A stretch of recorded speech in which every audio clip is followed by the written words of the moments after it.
রাধে রাধে বন্ধুরা, দেখো ঘরদোরের অবস্থা। আমি 1:30টার সময় কাজ থেকে বাড়ি এসেছি।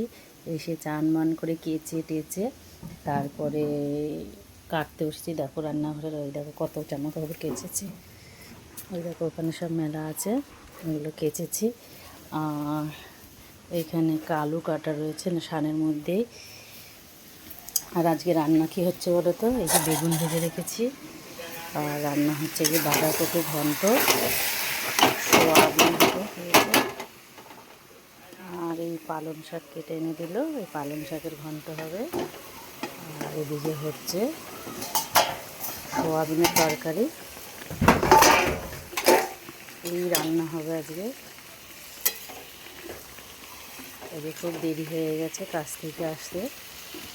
কাটে ভাতটা করে নিয়েছি, সোয়াবিনটা করেছে, বাঁধাকপিটা হচ্ছে। আর তোমরা যে যেখানে থাকো ভালো থাকো, সুস্থ থাকো। দেখো বাঁধাকপিটা হয়ে উঠেছে। বাঁধাকপিটার মধ্যে গরম মশলা দেবো না, ধনে পাতা দেবো। চলো টাটা।